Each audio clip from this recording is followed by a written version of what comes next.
He thought it was just another quiet afternoon, nothing more than passing time. A retired Navy SEAL, living alone in a small cabin outside Bend, Oregon. Same routine, same silence, same way he kept the world at a distance. Then something moved near the edge of the trees. Low, careful, not quite wild, not quite tame. At first, he thought it was a raccoon, but it wasn't. It stepped forward, too small, too thin. A puppy. It walked up to his porch, dropped something at the bottom step, and backed away like it had just completed a task. He looked down, didn't step away, and for a second, standing there on that porch, he had the strange feeling that maybe he hadn't been as invisible as he thought. Before we begin, share the city you're watching from. We'd love to hear from you. And if this kind of story speaks to you, don't forget to subscribe and be part of the journey. Now, let's get into it. Late afternoon, early April. The forest outside Bend, Oregon held on to a thin, stubborn cold. The kind that stayed in the wood even after the snow was gone. The cabin sat quiet among tall pines, their shadows stretching long across a patch of uneven ground that passed for a yard. Ronan Blake was 37 that spring. He had spent 12 years as a Navy SEAL. Now he was 1 month out. Long enough to be home, not long enough to feel like he belonged there. He moved through the cabin like someone borrowing it, not touching more than he needed, not settling into anything that might ask him to stay. His days were short. Kitchen, back porch, couch, then back again. No schedule, no orders. No one expecting him anywhere. The place belonged to a distant uncle, a former forest ranger who had recently moved into town after a mild stroke. The man had a way of speaking that felt like he was always holding something back, even when he was trying to help.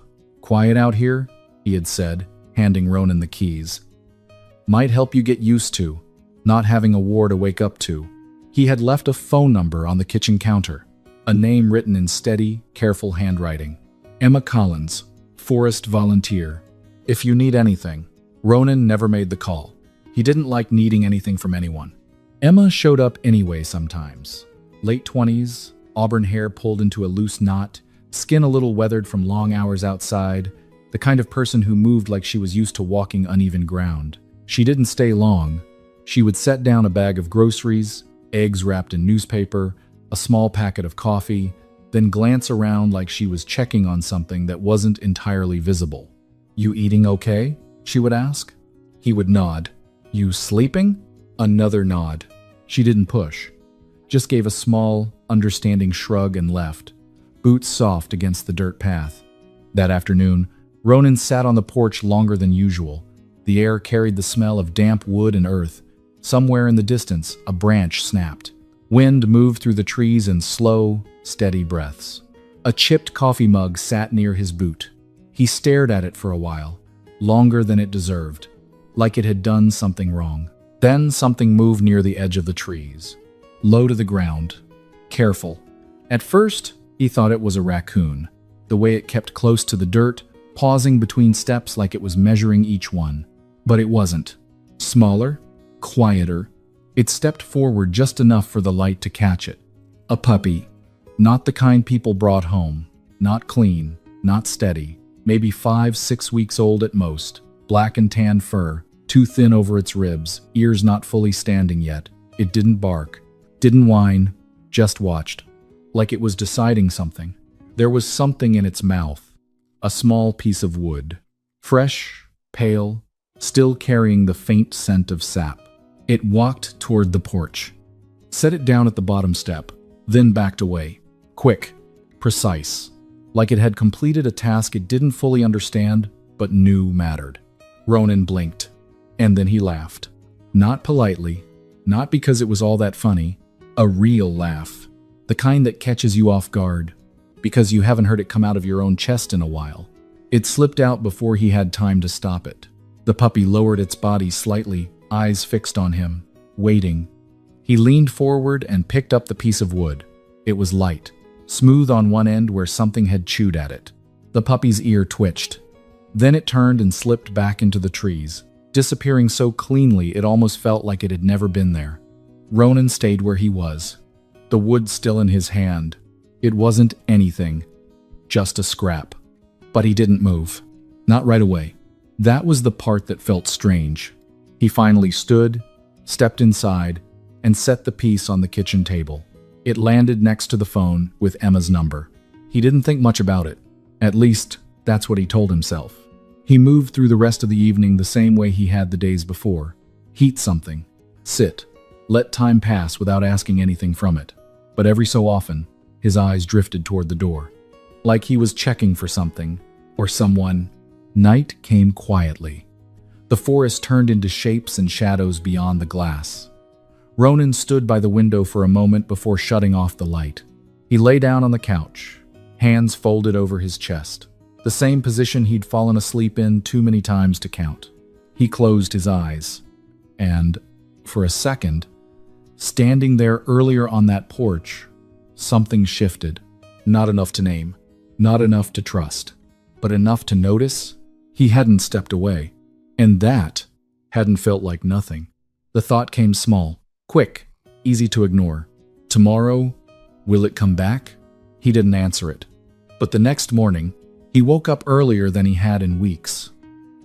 Later that day, Ronan found himself on the porch earlier than usual, not because he had decided to be there, but because there wasn't anywhere else he felt like going, and, somehow, that stretch of dirt in front of the cabin had started to feel less empty than the rest of it. He didn't call it waiting, he just stayed. It showed up again. Same direction, same slow, measured way of moving through the trees, as if every step had already been considered before it was taken. This time, it carried a pale green bottle cap, worn but intact, the plastic catching the light just enough to make it stand out, like it had decided this one was worth bringing.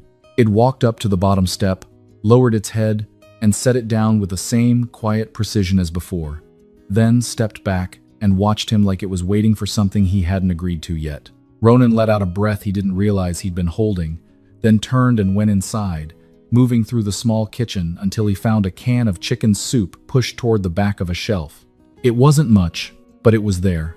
He poured it into a bowl, added water without measuring, and brought it back outside, placing it a few feet away before stepping back. The puppy didn't rush in. It stayed where it was for a moment, watching him, making sure he wasn't going to move again. Then it came forward.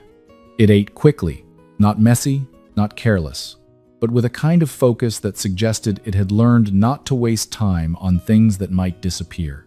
Ronan didn't crouch, didn't reach out. He just stood there, hands loose at his sides, like he was trying not to interrupt something that wasn't his. That night, the number on the counter felt less like something optional. He picked up the phone, stared at it longer than necessary, then dialed before he could decide not to. "Yeah," he said when she answered. "Do you have anything for a puppy?"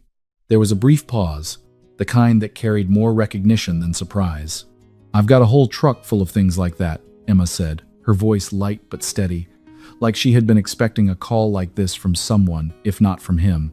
The days after that didn't turn into a routine right away, but they started to lean in that direction, the way something small and unplanned slowly begins to repeat itself without asking permission. The puppy came at the same time, always from the same stretch of trees. And each time, it brought something new. A thin square of metal, worn smooth along the edges. A short length of pale cord, twisted slightly at one end. It never stayed long enough to settle, only long enough to place the object and step back, watching him with the same steady attention, as if the act itself mattered more than what happened after. Emma showed up later that afternoon with a bag slung over her shoulder, setting it down by the door before leaning lightly against the post. Her attention shifting between Ronan and the tree line like she was trying to understand the pattern without disturbing it. "I've seen that one," she said quietly. "Around the old mill down the logging road." Ronan glanced at her but didn't say anything. "Place has been empty for years," she added. "We tried to bring it in once, back when we first spotted it." "It run?" he asked. She shook her head. "No, just left, like it had already decided something." That stayed with him. Not the words exactly, but the way she said them, like she wasn't talking about an animal so much as something that made its own choices and didn't need to explain them. When the puppy appeared again and dropped another small piece wood this time, shaved thin along one side. Emma watched it go with a look that was harder to read, then glanced back at Ronan. "It doesn't do this with anyone else," she said. "At least, not that I've seen." Ronan picked up the piece and turned it over between his fingers, feeling the edge where it had been worn down. "Maybe it's just passing through," he said. "Maybe." But again, she didn't sound convinced. After she left, the cabin didn't feel different in any obvious way, but something about it didn't sit quite the same. Ronan went inside and set the objects on the table without thinking too much about it, just placing them where there was space. They didn't look like anything together, not useful, not valuable. Still, he didn't throw them away. That evening, he stayed on the porch longer than he had the day before, watching the light fade through the trees until the shapes started to blur into one another. It didn't come. At first, he told himself it didn't matter. It wasn't his. It didn't owe him consistency. It didn't owe him anything at all. He knew that. But knowing something and believing it weren't always the same. He checked the time without meaning to, then stopped, letting his hand fall back to his side as he leaned into the chair and stared out at the same stretch of trees, waiting for something that had never promised to return. 10 minutes passed. Maybe more. "It's fine," he said quietly, though there was no one there to hear it. He stayed another minute. Then he stood, went inside, picked up the flashlight from the counter. He paused at the door, one hand resting against the frame, already aware that he didn't need to do this, that it didn't make sense to go looking for something that had never belonged to him in the first place. Still, he stepped outside, and this time, he didn't stop at the edge of the porch. The beam of the flashlight cut through the dark in a narrow line as Ronan moved past the edge of the trees, the ground shifting under his boots in a way that made every step feel louder than it should have. He didn't rush. There was no point in rushing something that had already decided whether it would be there or not. The old mill sat where he remembered it, set back from the logging road, leaning into itself like it had been waiting a long time for someone to stop checking on it. Loose boards creaked. Metal shifted somewhere deeper inside. He swept the light across the side of the structure.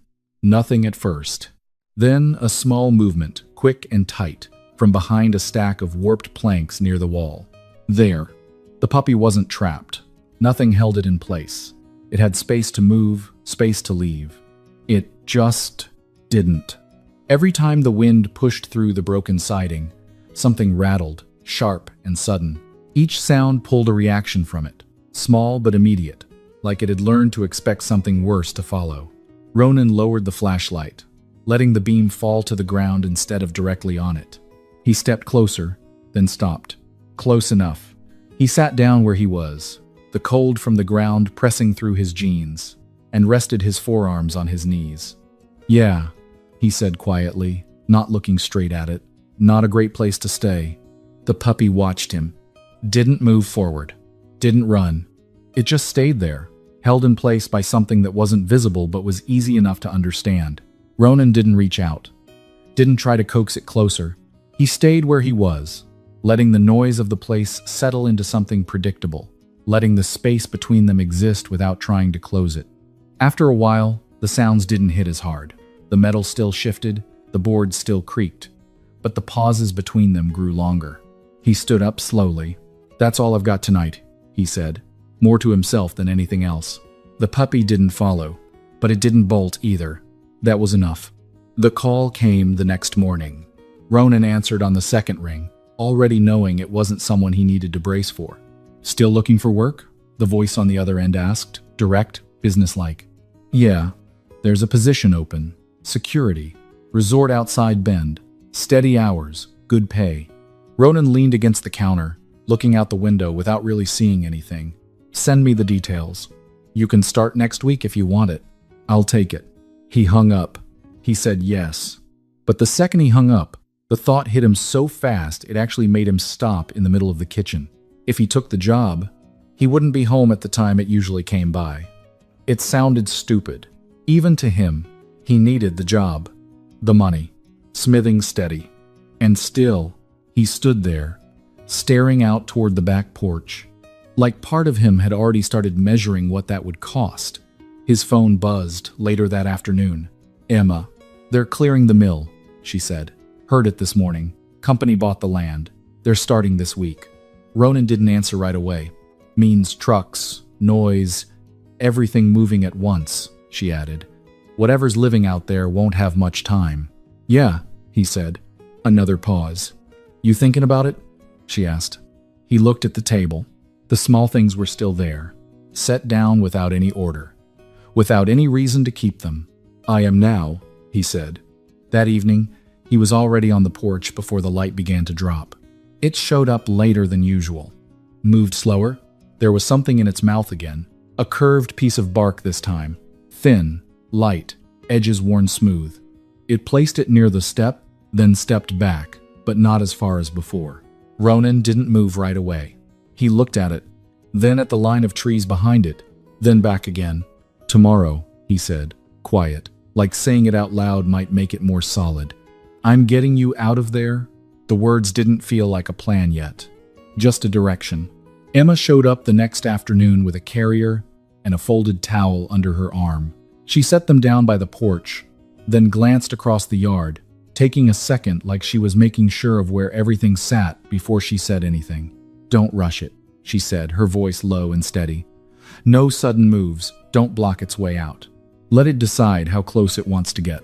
She gestured lightly toward the yard, then the trees, keeping it simple. If it feels trapped, it's gone. If it still thinks it can leave, it might stay. Ronan didn't interrupt. He stood there, listening the way he used to during a briefing, quiet, focused, letting the details settle before reacting. Different situation, same habit. When the puppy appeared that evening, it stopped the moment it saw the carrier. Didn't come closer. Didn't leave either. It stood there, looking at it. Then at Ronan. Then back at it again. Ronan stayed where he was. Didn't reach for the carrier. Didn't say anything. After a few seconds, the puppy stepped back. One step, then another. Not running, just creating space. It left something behind in the grass instead of placing it near the step. A small green leaf. Not close. Not like before. The next evening it brought a thin metal ring, but it didn't come as close as before, stopping a few feet short like it had already decided how far was far enough. There was the same pause, the same hesitation, only clearer this time, like something had shifted and neither of them knew how to undo it. Ronan sat in the kitchen with the carrier by the door, feeling more unsettled than he should have. It was a simple thing, practical, the right move, but he knew exactly why it didn't sit right. When he first got out, people had offered him the same kind of things. Work, options, next steps, advice. They meant well. But when you're already barely holding yourself together, all those reasonable plans start to sound the same, like someone's trying to move you along before you're ready. And now he was doing the same thing. He looked at the table, the wood, the bottle cap, the metal, the cord, the bark, the leaf, the ring. It didn't look like anything. Just scraps. Still, he had kept them. He leaned back, letting out a breath, his eyes drifting toward the door again. It wasn't about the carrier. It was about control. He had taken something that came and went on its own, and tried to decide what it should do next. He sat there a while after that. Then the thought settled, clear enough this time. He wasn't trying to help it. He was trying to keep it. And that was exactly the kind of thing it would walk away from. Ronan woke the next morning with that same heavy, quiet feeling sitting in his chest. He pulled on yesterday's sweatshirt and walked to the back door without thinking much about it. Then he stopped. Right in front of him, spread across the porch, were the things it had brought overnight. Not dropped, not scattered, carefully placed. A short piece of cord, a smooth gray stone, a small white flower. Each one set down with space between them, like it had come back more than once while he slept. He stood there longer than he meant to, something tightening in his throat before he even understood why. It didn't look like much. Anyone else would have stepped over it. But to that small thing out there, this was worth carrying, and it had carried it here. Again, and again. For him, Ronan swallowed hard, lowering himself onto the top step, his hand moving almost carefully as he picked one up. It wasn't just what it brought. It was the effort, the choice, and the fact that something out there, with nothing, had decided he was worth coming back to. That night, He called Emma again. He didn't hang up after a few sentences this time. They talked. Not about the carrier, not about what to do next. She told him about the animals she had worked with over the years. A young bobcat that refused to stay inside any enclosure they built. A bird that only ate if no one was watching. A deer that stood at the edge of the trees for days before deciding to come closer. They don't follow plans, she said. They follow what feels safe. Ronan leaned back in his chair, listening. What if safe takes too long? He asked. Then you wait, she said, or you leave space for it to find you. He didn't answer right away. They stayed on the line a little longer, neither of them saying much, but not ending the call either. The next morning, the carrier was no longer by the door. He had moved it without thinking too much about it, setting it out of sight. Not as a strategy, not as a trick, just because it didn't belong there anymore. When Emma arrived, she noticed. Changed your mind? She asked. Ronan shook his head once. Just doing it differently. She nodded, like that was enough.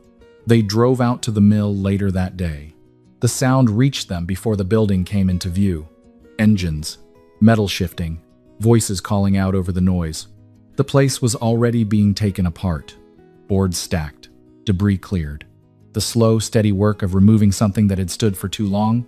Ronan stepped out of the truck and looked toward the side of the structure, where he had seen it before. Emma stayed a few steps behind, giving him space without needing to say it. He moved around the edge, keeping his pace even, not rushing, not stopping either. He found it where he expected. Tucked into the corner, body pulled in tight, the noise around it too much, too close, leaving it nowhere to settle. Ronan didn't go straight to it. He stopped a few feet away, then crouched down, keeping his hands where they could be seen. For a moment, he just stayed there, letting the distance be what it was. Then he reached into his pocket. One by one, he placed the small things on the ground between them. The wood, the bottle cap, the metal piece, the cord, the bark, the leaf, the ring. He didn't arrange them carefully. He just set them down where they landed, making something familiar out of what had already been shared. He didn't call out, didn't try to draw it closer. He waited. The noise of the workers carried through the structure, but it didn't matter as much now, not in the space between them. After a while, it moved. Slow at first. One step, then another. It came out just enough to reach the first piece, lowering its head, touching it with its nose like it needed to confirm it was real. Then the next. And the next. Ronan didn't move. He didn't even look directly at it. He kept his attention low, steady, letting the moment unfold without pushing it forward. When it reached the last piece, it paused. Then it looked up, at him. There was no rush in it, no sudden movement, just a decision. It stepped closer, close enough this time, and for a brief second, it pressed its head lightly against his hand. That was all, but it was enough. Ronan let his hand stay where it was, not closing the distance, not holding on, just letting the contact exist without turning it into something else. Behind him, Emma didn't say anything, her eyes glistening as she watched, like she understood exactly how much that small moment meant. The cabin didn't stay quiet after that, not in the way it had before.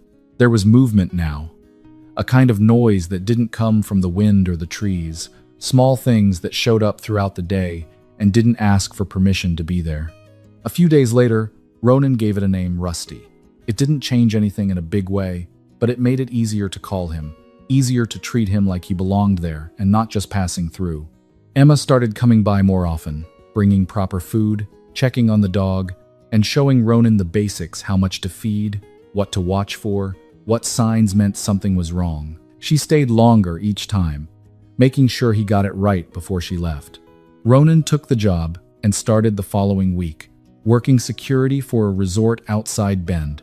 Early shifts, long hours on his feet, watching entrances, walking the grounds, keeping an eye on things most people didn't notice. It wasn't complicated, but it gave the day a structure again, somewhere to be, something to do, a reason to leave the cabin and come back to it. And every morning near the door there was still something waiting. Not always the same. Sometimes a piece of bark. Sometimes a small stone he must have picked up somewhere around the cabin. Rusty would already be inside by then, moving around the room like he had been there the whole time, like he belonged to the place now. Ronan stopped trying to figure it out.